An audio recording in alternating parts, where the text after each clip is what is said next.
하나님은 아담과 하와를 만드시고 나서 모든 사람들은 남자와 여자를 통하여 이 세상에 나오게 하셨습니다. 아멘. 단 한 명 빼고요. 예수님 외에는 모든 사람은 남자와 여자를 통하여 이 세상에 나오게 하셨습니다. 사람이 이 세상에 나오는 방법이 네 가지가 있어요. 사람이 이 세상에 나오는 방법이 네 가지가 있는데, 첫째는 하나님이 만드셔서. 누굴까요? 아담. 아담 하나밖에 없어요. 그런데 남자에게서 나온 사람이 있어요. 누굴까요? 하와 하나밖에 없어요. 그리고 그 이외의 모든 사람은 남자와 여자를 통하여서 이 세상에 태어납니다. 그리고 여자에게서 나온 분이 있죠. 누굴까요? 예수님. 그래서 예수님만이 여자의 후손입니다. 모든 사람은 부모님이 있으며 하나님은 그 부모를 통하여 사랑으로 자녀를 양육하게 하셨습니다. 부모가 자녀를 사랑하며 또한 자녀가 부모를 사랑하고 공경하는 모습은 우리 주위에서 너무나 많이 발견할 수 있습니다.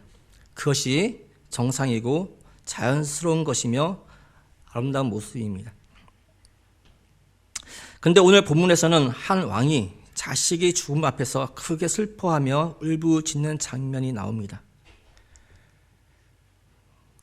한 왕이 그 자기 자식이 죽은 것 때문에 울부짖는 모습이 나오는데, 보통 영화 같은 데 이런 장면이죠.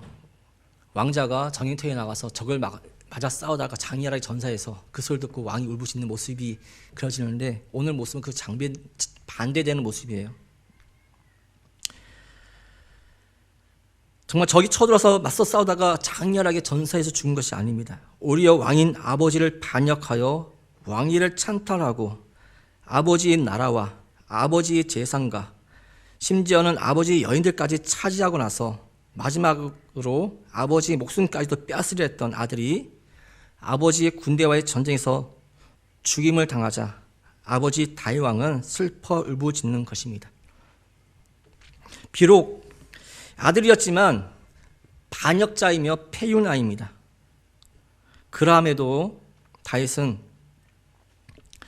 전쟁에서 승리의 기쁨보다 아들을 잃은 슬픔에 지금 울고 있습니다. 이 모습은 아버지 다윗의 모습을 통해 우리의 진정한 부모이신 하나님이 죄인된 우리를 얼마나 사랑하시는지를 보여주는 것입니다. 다윗에게는 여러 명의 처첩이 있었어요. 그리고 그들에게서 나온 많은 자녀들이 있었습니다. 그 자녀들 중에서도 압살롬이 가장 뛰어난 그런 왕자였습니다. 잘생겼어요. 풍채도 좋고요. 그리고 똑똑하고요. 하여튼간 제일 뛰어난 왕자가 압살롬이 아닌가 싶습니다. 그러나 압살롬은 자신의 여동생 다말을 욕보인 배다른 형 암논을 살해했습니다. 암논이라고 하는 다윗 왕의 장자 큰아들이 배다른 자기 여동생 다말을 보고 너무 마음에 들어서 꿰어서 그를 성폭행하죠. 이 소식을 듣고 다말의 같은 엄마에게서 태어난 이 압살롬이 계략을 꾸며서 그 형을 죽입니다. 그리고 이 압살롬은, 죄를 지은 압살롬은 아버지를 떠나서 멀리 타 지역으로 도망을 가고 몇 년 뒤에 다시 돌아오지만 아버지 솔로몬은 처음에 만나주지 않죠. 그리고 나중에 화해를 하는데, 그러하면 아버지로부터 용서를 받았음에도 불구하고 이 압살롬은 이제 반역을 준비합니다. 오랜 시간 반역을 준비하면서 백성들의 민심이 자기에게로 돌아오게 만듭니다. 그리고 군대를 기릅니다. 그리고는 드디어 때가 되니까 반역을 일으켜서 아버지를 몰아냅니다. 그리고 왕위를 확실하게 하기 위해서 백주 대낮에 많은 사람이 보는 앞에서 옥상에서 아버지 후궁들을 성폭행을 합니다. 당시에는 왕위를 차지하면 그 전 왕이 처첩을 차지하는 것이 관습이었어요. 그리고 또 어떤 의미가 있냐면 백성들이 마음이 압살롬에게 완전히 돌아오질 않았어요. 압살롬이 아버지 다윗을 내쫓고 왕위를 차지했지만 아직 다윗이 살아있어요. 그러니까 백성들이 아직 다윗이 살아있는데 혹시 다윗과 압살롬이 부자 관계니까 나중에 화해하게 되어지면 우리는 어떻게 되지? 그 두려움이 있어서 전적으로 압살롬을 지지할 수도 못하는 거예요. 그래서 어떤 모습을 연출하냐면 아버지와 나는 다시 관계를 회복할 일이 없다. 그것을 보여주기 위해서 백주 대낮에 아버지의 후궁들을 많은 사람들이 보는 앞에서 겁탈하는 거예요. 그 모습을 보고 사람들이 야, 압살롬을 지지해도 후원을 얻겠다. 다윗은 쫓겨났고 압살롬과 다윗이 다시 화해할 일이 없겠다. 그래서 압살롬은 아버지 후궁들을 성폭행하게 되어집니다. 그리고 더 나아서 완전히 후환을 없애기 위해서 아버지 다윗을 죽이려고 전쟁을 벌입니다. 이런 압살롬이 죽임을 당하였는데 아버지 다윗은 승리를 기뻐하는 게 아니라 이러한 아들이었지만 그의 죽음에 몹시 슬퍼하며 우는 것입니다.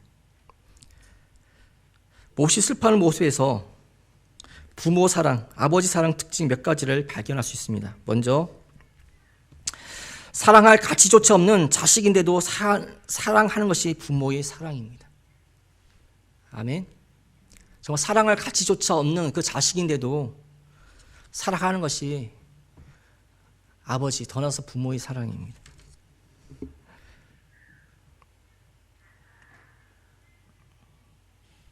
다윗은 압살롬을 변함없이 사랑하여 전쟁을 하면서도 자기 부하들에게 그를 너그럽게 대하라고 명령합니다. 아들이지만 반역자예요. 자기를 죽이려고 하는 사람이에요. 더 나아가서 자기 후궁들을, 후첩들을, 어떻게 보면 계모들을 성폭행한 페류나예요. 근데 전쟁터에 나가는 부하 장수들에게 압살롬을 너그럽게 대하라라고 그렇게 명령을 내립니다. 이는 우리를 향하신 하나님 사랑임을 우리가 알 수 있습니다. 성경에서 또 다른 일을 찾아보면 정말 바다 용서할 수 없는 그 페루나 탕자 있잖아요. 돌아온 탕자. 그 탕자. 아버지가 죽지도 않았는데 유산을 달라고 해가지고 다 받아챙겨가지고 멀리 떠나서 그냥 탕진한, 방탕하게 다 모든 걸 탕진한 그 아들. 그러나 이 아버지는 그 아들의 소식을 계속해서 듣고 있었어요. 사람을 통해서 계속 그 아들이 어떻게 지내는가 듣고 있었겠죠. 그러니까 아들이 가져간 재산 다 탕진했구나. 그 소식을 들었을 것이고 이제 아들이 언젠가 돌아오겠지. 그러니까 아버지는 매일같이 성 밖에 나가서 이 아들을 기다리는 거예요. 도저히 용서해 줄 수 없는 그런 아들이지만 그러나 부모는 그 아들을 사랑하여서 성 밖에 나가서 기다립니다. 왜 성 밖에 나가서 기다린다고요? 누군가가 그 동네 사람, 누군가 그 아들을 먼저 발견하면 그 아들은 어떻게 돼요? 돌에 맞아 죽는 거예요. 그러니까 아버지는 그 아들 살리기 위해서, 다시 맞아들이기 위해서 매일같이 성문 앞에 나와서 기다리는 겁니다. 이것이 아버지 사랑인 거예요. 더 나아서 우리 하나님의 사랑입니다. 두 번째, 자식이 불행을 자기 탓이라고 돌리며 괴로워하는 것이 부모의 사랑입니다. 자식이 어떤 불행을 당하면 야, 이거 내가 전에 무슨 죄를 지어서 내 탓이구나 라고 가슴을 치면서 우는 것이 부모의 사랑이에요. 특별히 이 압살롬의 사건은 다윗이 뿌린 씨앗의 결과물이라고 할 수가 있습니다.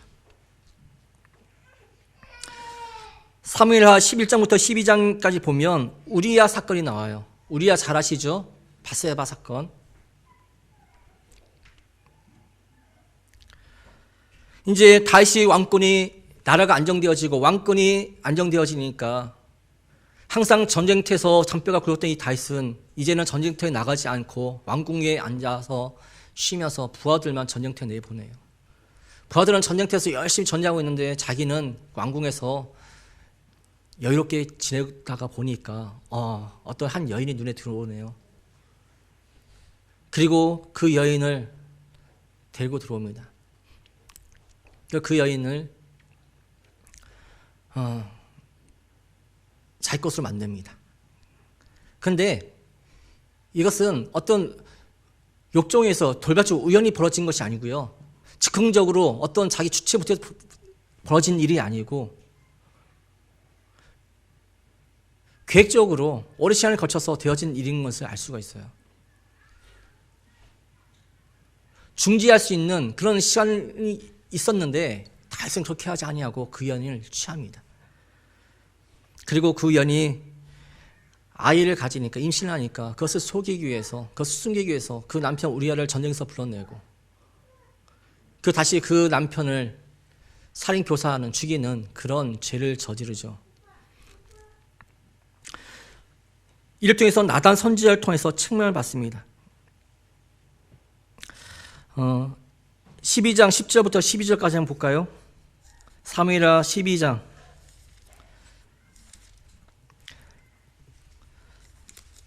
사무엘하 12장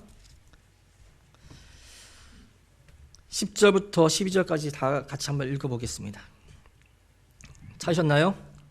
네, 시작. 이제 내가 나를 업신여기고 햇사람 우리아의 아내를 빼앗아 내 아내로 삼았은즉 칼이 내 집에서 영원토록 떠나지 아니하리라 하셨고 여호와께서 또 이와 같이 이르시기를 보라 내가 너와 내 집에 재앙을 일으키고 내가 내 눈앞에서 내 아내를 빼앗아 내 이웃들에게 주리니 그 사람들이 내 아내들과 더불어 백주에 동침하리라. 너는 은밀히 행하였으나 나는 온 이스라엘 앞에서 백주의 이 일을 행하리라 하셨나이다 하니. 압살롬이 자기 아버지 후궁들을 백주 대낮에 많은 사람들이 보는 앞에서 겁탈하잖아요. 너는 우리아의 아내 밧세바를 은밀하게 취했지만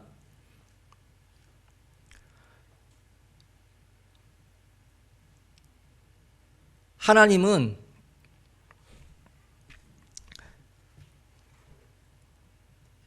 여호와께서 또 이와 같이 이르시기를 보라 내가 너와 내 집에 재앙을 일으키고 내가 내 눈앞에서 내 아내를 빼앗아 내 이웃들에게 주리니 그 사람들이 내 아내들과 더불어 백주에 동침하리니. 하나님 말씀대로 누가 자기 아들 압살롬이 백주 대낮에 자기 아내들과 계모들과 동침하는 모습을 보여주는 거예요.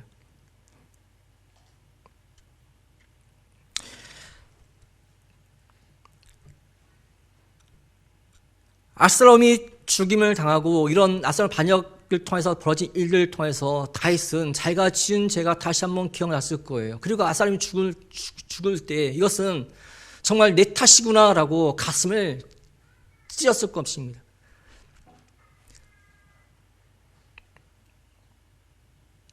다윗이 저지른 살인과 간음의 죄는 용서받았지만 그에게만은 무서운 심판이 선고되었습니다. 그래서 다윗이 압살롬을 생각하고 슬피 운 배경에는 우리아 사건을 통한 자신에게 내린 심판임을 알았기 때문일 것입니다. 압살롬을 무조건 미움할 수 없는 거예요. 왜요? 자기 죄거든요.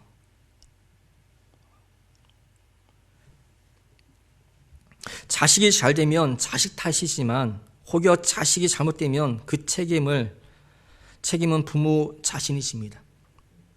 자식이 잘 되면 우리 아들내미 똑똑해서 열심히 공부해서 좋은 대학 갔어, 뭐 좋은 직장 들어서 하지만 자식이 잘못되면 부모가 내가 뒷바라지 제대로 못해줘서 그렇지 이렇게 하잖아요.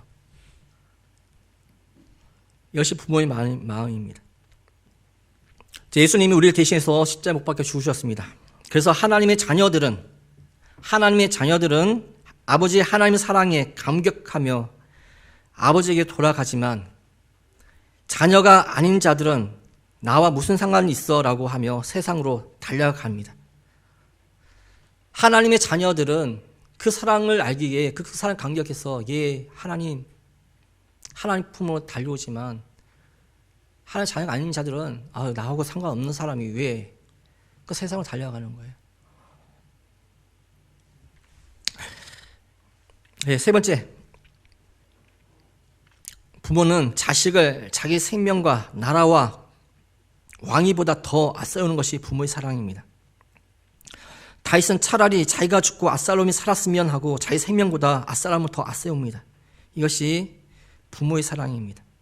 내가 죽은 게 나았을 텐데 압살롬이 죽었구나. 자기를 위해 목숨 바쳐 싸운 수많은 신하들 앞에서 다윗은 자기 아들 잃은 슬픔에 빠져 있습니다. 수많은 자기 부하들이 목숨을 걸고 전투를 벌였어요. 근데 그들 앞에서 그들 칭찬해주고 위로해주고 야 너희들 잘했다라고 해야 될 이 다윗이 지금 어떻게 하고 있는 거예요? 그 용사들이 싸워서 이긴 적장이 죽은 거에 대해서 너무너무 슬퍼하는 거예요.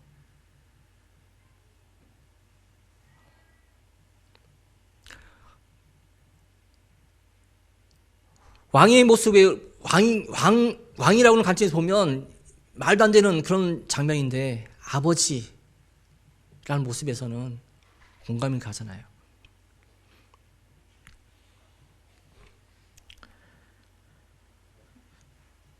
나라와 왕위를 되찾은 것이 기쁜 것이 아니라 아들을 잃은 슬픔에 빠져 있습니다. 우리가 죄악 가운데 빠져 죽음에 이르렀을 때 다윗의 모습이 하나님 모습이 아닐까 합니다. 우리가 죄악 가운데 빠져 있을 때 지금 다윗이 이렇게 슬퍼하는 모습이 우리가 죄악 가운데 빠져서 죽었을 때의 모습이 다윗이 슬퍼하는 이 모습이 그 당시 하나님 모습이 아닐까 생각되어집니다. 부모님은 하나님의 대리자입니다. 하나님이 대리자로서 부모를 세우시고 부모님을 통해서 하나님의 사랑이 어떠한 사랑인지 우리로 체험케 하십니다. 부모는 자녀를 위해 자신의 모든 것을 희생하며 양육합니다. 자녀된 자들은 자라면서 그 사랑이, 그 희생이 어떤 것이었는지 차차 알아가게 됩니다. 암만 얘기해줘도 어렸을 땐 몰라요. 제가 한 살 나이 먹고 보니까 이제 꺾어진 100이 되다 보니까 이제 아버지가 이해되는 거예요.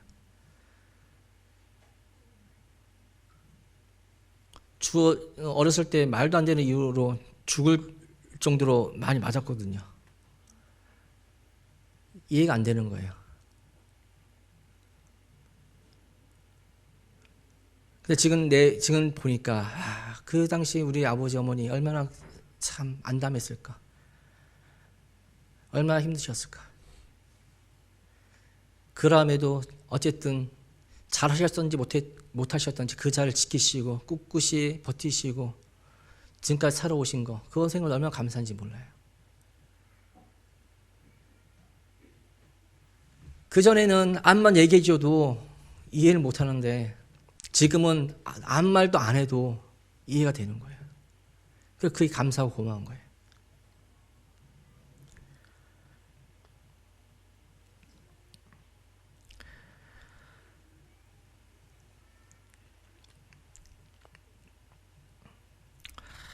시간 더 지나면 더 나아가면 하나님이 자녀들 우리를 또한 얼마나 사랑하셨는지 이제 점점 더 깨달아지게 되어집니다.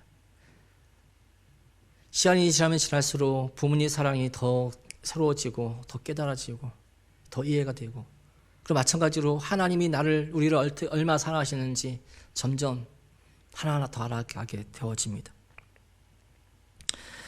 그러면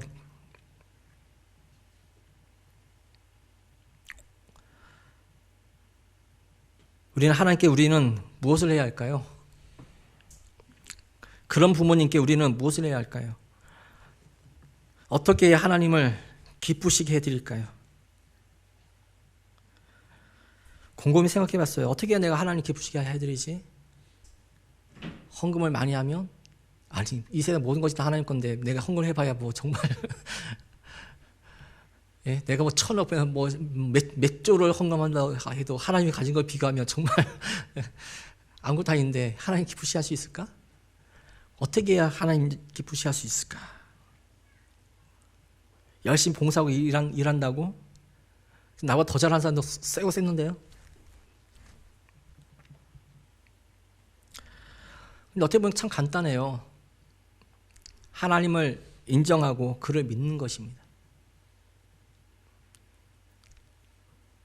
하나님 인정하는 거예요. 저 하나님이 나의 하나님입니다. 하나님 창조주입니다. 그것을 인정하는 것보다 하나님이 더 기뻐하실 것이 있을까요? 그리고 그를 믿는 거예요. 전지전능하신 하나님, 날 구원하신 하나님, 성경에서 말하고 있는 그 하나님을 믿는 것, 그것보다 하나님 더 기뻐하실 것이 있을까요? 부모가 되어보니 제일 기쁜 게 아이가 아빠로 인정해 주는 것이 제일 기쁘더라고요. 애를 낳는데 내가 아빠라고 아빠인 걸 어떻게 알고 아빠 하는 거예요. 그럼 많은 사람들한테 가 있을 때 이 아이가 내가 아빠라고 나한테만 안기는 거예요. 다른 아저씨한테 안 가요. 이게 기쁨인 거예요. 내가 아빠인데 아빠 싫어 막 울고 딴 사람한테 가버리면은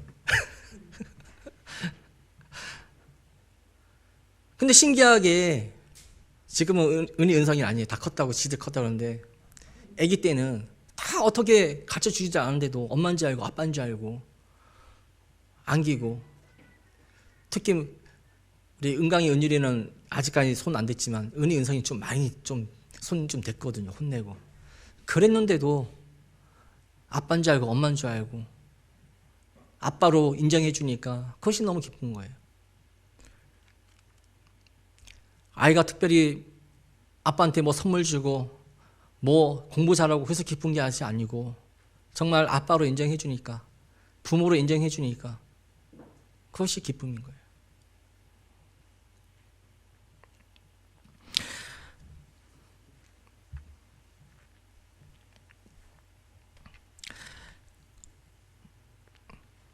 내가 아빠인 줄 알고 나에게 사랑을 고백하며 안기며 뽀뽀도 해주고 때로는 무엇을 사달라고 조르는 것이 행복이더라고요.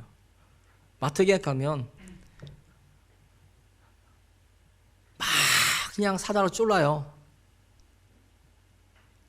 옆에 지나가는 아저씨한테 쪼르는 것이 아니고 나한테 쪼르더라고요. 그리고 마트 가서 카트에다가 과자 마트에 있는 건 막 쓸어 안고 와가지고 카트에 다 담아요.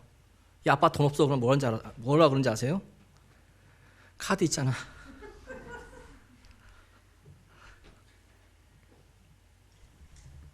근데 그게 행복이더라고요.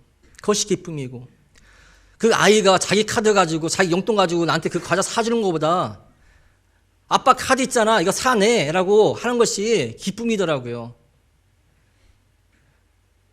그렇게 생각하지 않으세요? 마찬가지로 내가 하나님을 인정해드리고 하나님을 나의 아버지 인정해드리고 그렇게 때로는 땡깡 부리고 그러는 것이 하나님이 기쁨이 아닐까 싶어요. 하나님이 나의 아버지인데도 옆집 아저씨처럼 대한다고 한다면 하나님 얼마나 슬프실까요? 내가 무엇을 해서가 아니라 정말 하나님을 나의 아버지로 인정해드리고 그걸 걸맞게 대접해드리는 거 하나님 이거 주세요 라고 땡깡 부리는 거 그것이 하나님 더 기뻐하지 않으실까요? 뭐 해주든지 말든지가 아니라 나 아버지잖아요. 어저께 어버이날이라서 부모님께 아버지 어머니께 갔습니다. 봉투에 용돈을 조금 넣어가지고 갔어요. 많이는 못 넣고 정말 조금 넣어서 가서 식사하러 갔습니다. 또 좀 비싼 거 사드리고 싶은데 그래도 어머니가 저는 우거지국이 먹고 싶다고 하는 말씀이 몇 달 전에 생각나가지고 근처에 있는 우거지국집에 갔어요. 갔더니 사람 많더라고요. 그러니까 기다려서 먹었습니다. 더 좋은 거 사드려야 되는데 어머니가 뭐 드시고 싶다는 거 그게 사드린 게 최고인 것 같아서 갔어요. 그리고 열심히 맛있게 먹었습니다. 근데 식사가 다 마칠 때쯤 돼서 이제 내 계산하러 가야지라고 이제 보고 있는데 어머니가 먼저 일어나서 가는 거예요. 계산하러 가시는 거예요. 우리 집사람은 나보고 빨리 가서 나보고 계산하라는데 안 했어요. 왜 안 했을까요? 왜 제가 계산하고 어머니 보고 계산하기 놔뒀을까요? 어버이날이잖아요. 그럼 제가 산 게 당연하잖아요. 근데 제가 그냥 계산하게 놔뒀을까요? 평소에 어머니는 돈이 없다면서 항상 자식들한테, 손주한테 무엇인가 못해준 거에서 되게 미안해 하셨어요. 내가 돈이 없어서, 항상 돈이 없어서 너희들한테 뭐 못해준다. 은강이 은율한테 너희들한테 못해준다. 이런 말이, 그러니까 그것이 자신에게는 어떤 한이에요, 한. 아픔인 거예요. 근데 요즘 우리 어머니가 돈 좀 생기셨거든요. 큰 돈은 아니지만 그래도 자식들한테, 손주들한테 용돈 줄 정도의 돈은 생기셨거든요. 그걸 제가 알아요. 그러니까 이제 쓰고 싶으신 거예요. 사주고 싶으신 거예요. 근데 그 자리에서 아니야 됐어 하고 내가 카드 내밀면 어머니의 기쁨을 빼앗는 거잖아요. 그래서 그냥 계산하게 냅뒀어요. 정말 자식과 손주들 위해서 돈을 쓰게 해드리는 것이 어머니를 기쁘게 해드린 거라 생각해서 그냥 가만히 있었던 거예요. 그리고 이 손주들에게 용돈도 많이 주셨어요. 은희, 은성이 돈 받았는지 모르겠네. 어제 할머니가 5만 원씩 주라고 전해줬는데 엄마가 챙겼는지 전해줬는지 아직 확인을 안 해봤는데.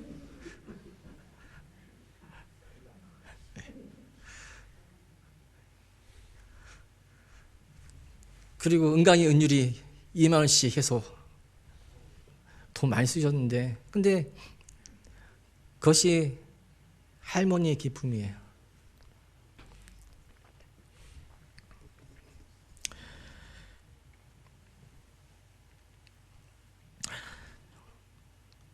돈을 많이 쓰셨지만 우리 어머니는 행복해 보이셨어요. 용돈이야 제가 평소에 또 더 챙겨드리면 되는 것이고, 그죠? 예, 쓰게 놔뒀으면 이제 그때는 가만 쓰게 놔두고 나중에 살짝 뒤에 더 드리면 되잖아요.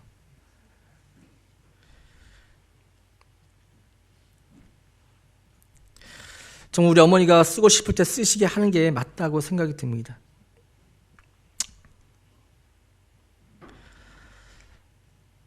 그래서 부모님이 다시 생각해 봤어요. 부모님이 무엇을 기뻐하실까 생각해 봤어요. 뭐 명품백, 뭐 비싼 옷 사드리면 기뻐하실까? 물론 기뻐하시겠죠. 그래서 다시 한번 생각해 봤어요. 무엇을 기뻐하실까? 생각해 봤더니 자식과 손주들에게 자신이 인정받는 것을 기뻐하지 않을까 싶어요. 동의하세요? 네. 인정받는 거, 할머니로서, 엄마로서 인정받는 거. 어머니 한평생 고생하셨어요. 사랑해요. 이거 제일 기뻐하지 않으실까요?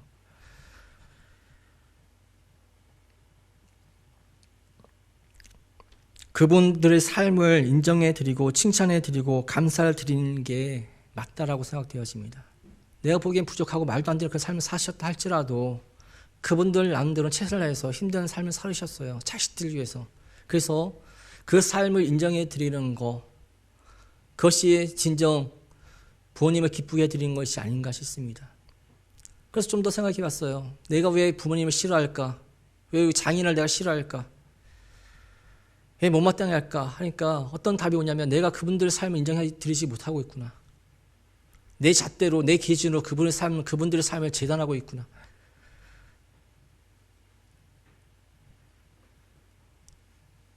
내가 원하는 대로 내 기준에 따라서 부모님이 하지 않으니까, 우리 장인이 하지 않으니까 내가 그분들한테 분노하고 있구나. 결국 내가 그분들 인정해 드리지 못하고 내가 인정받으려고 하고 있구나라고 생각이 들었습니다. 근데 좀 더 나아서 생각해 보면은 내가 하나님을 그런 식으로 인정해 드리지 못하고 있구나라고 생각이 되어집니다.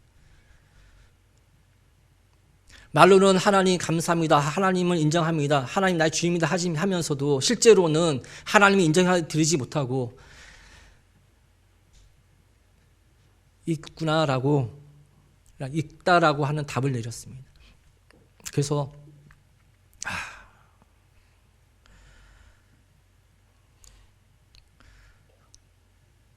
먼저 집에 가서 우리 장인부터 인정해 드려야겠다.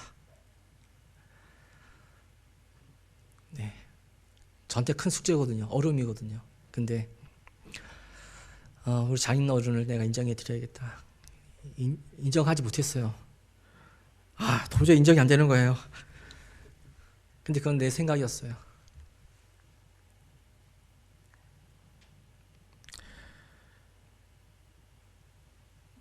그래서 지금까지 참 잘 살아오셨습니다. 내 기준은 아니라 할지라도 본인 기준에는 참 잘 살아오셨거든요. 최선을 다해 살아오셨거든요. 참 잘 살아오셨습니다. 그리고 감사합니다. 그리고 사랑합니다라고 고백을 하겠습니다. 여러분들도 그렇게 하세요. 부모님한테 부모님의 삶을 인정해 드리세요. 그리고 여태까지 참 고생하셨습니다. 감사합니다. 사랑합니다. 그리고 하나님 인정해 드리세요. 우리 장모님이 돌아가시기 직전에 갑자기 암이 걸리셔서 돌아가셨는데 장모님 누워 계시는데 옆에서 제가 그랬어요. 장모님, 손주들이 이렇게 다 똑똑한 게 장모님 닮아서 그런가 봐요. 그랬더니 장모님 너무 좋아하시더라고요. 알아줘서 고맙다고. 그 전에 처갓집에 가면 다 백가거든요. 백가 자식들, 백가라서 다 똑똑하니 막 이렇게 막 자랑하는 거예요. 백가라서, 백가 피를 받아서 멋지죠 막 그러는 거예요. 근데 거기서 장모님 자리는 없잖아요. 장모님 김간대.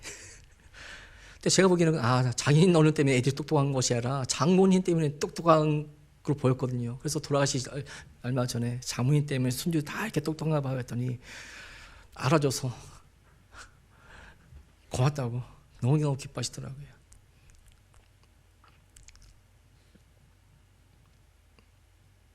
인정해 드리세요.